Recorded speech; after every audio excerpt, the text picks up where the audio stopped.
प्यारे बच्चों, अब आप लोगों के कुछ ही समय में, कुछ ही दिनों में बोर्ड परीक्षा आने वाली है। तो हाई स्कूल की बोर्ड परीक्षा के बारे में आज मैं बात करूंगा और आप लोगों के लिए जितना भी हमसे हो सकता है उतना मैं एक योगदान करने के लिए तैयार हूं। जैसा कि मैंने आप लोगों से कहा है, आप लोगों से प्रॉमिस किया है कि मैं हिंदी में आपकी यथासंभव सहायता करूंगा। तो यथासंभव सहायता करने के लिए मैं कृत संकल्प हूं। तो आज मैं चाहता हूं कि आप लोगों को सबसे पहले रस, छंद और अलंकार के बारे में बता दिया जाए। ये आपकी परीक्षा में 2-2 नंबर के आते हैं, तीनों अर्थात 6 नंबर के। 2 नंबर का रस, 2 नंबर का छंद और 2 नंबर का अलंकार आता है। कभी कभी ऐसा भी पूछ दिया जाता है कि स्थाई भाव क्या है और उदाहरण दीजिए। कभी कभी परिभाषा पूछ दी जाती है, कभी कभी परिभाषा और उदाहरण दोनों पूछ दिया जाता है, और कभी कभी उदाहरण दे दिया जाता है और उसका स्थाई भाव और ये बताया जाता है कि कौन सा रस है, ये आपको बताना होता है। और इसके साथ साथ आपको उसकी परिभाषा बतानी होती है। तो चलिए, आइए हम लोग जो है आप लोगों के लिए सबसे पहले हम हास्य रस के बारे में बात करेंगे।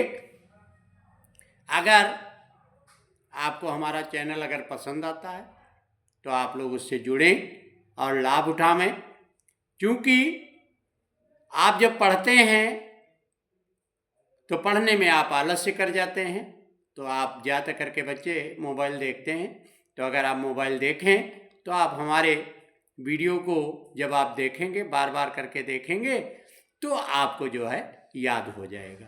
क्योंकि अभ्यासेन विद्या, विद्या अभ्यास से आती, तो अभ्यास आपका हुआ करेगा। ठीक है, तो चलिए हास्य रस के बारे में हम बात कर रहे हैं कि हास्य रस की परिभाषा क्या होती है। कि जब किसी व्यक्ति की वेशभूषा, वेशभूषा आप जानते हैं, पहनावा, वाणी, चेष्टा, आकार आदि में आई विकृति को देखकर, विकृति का मतलब जो सहज ना हो, अर्थात जिसको देख करके हंसी आ जाए, सहज हंसी आ जाए, तब वहां हास्य रस होता है। कि मतलब जब व्यक्ति का पहनावा ऐसा हो जो सामान्य व्यक्ति से एकदम अलग हो, वाणी, बातचीत करने का ढंग अलग हो, चेष्टा, आकार आदि में जब विकृति आती है, तब वहां पर हास नामक स्थायी भाव उत्पन्न होता है। हास, स्थायी भाव हास्य रस का क्या है? हास। हा में आ की मात्रा और सा, और यही हास नामक स्थायी भाव जब विभाव, अनुभाव और संचारी भाव के संयोग से रस दशा को प्राप्त होता है, तो वहां पर हास्य रस होता है। तो ये तो आपकी परिभाषा हो गई। इसके बाद उदाहरण, उदाहरण आप कोई भी लिख सकते हैं कि जिसमें हंसी आ जाए। तो हम कुछ उदाहरण आपके सामने रख रहे हैं, शायद आपको याद हो जाए।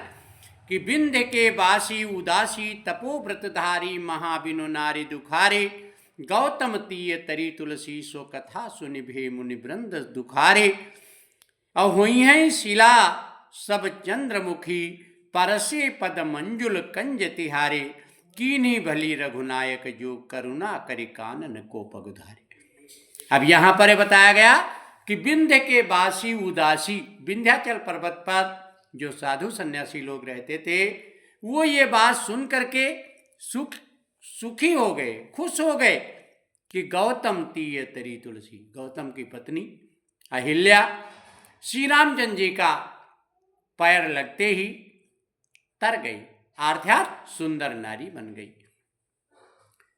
तो सो कथा सुनिभे मुनि वृंद सुखारे, सारा मुनियों का समूह जो था वो बड़ा ही खुश हो गया।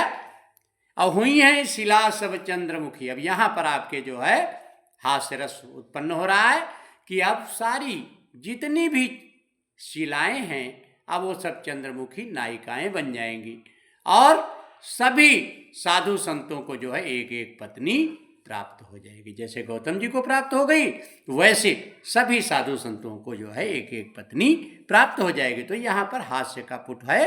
अब कीनी भली रघुनायक जो श्री रामचंद्र जी ने बड़ा ही अच्छा किया जो कि यहाँ पर जंगल में आकर के जो है यहाँ पर उन्होंने ऐसा काम किया। जय हिंद, जय भारत।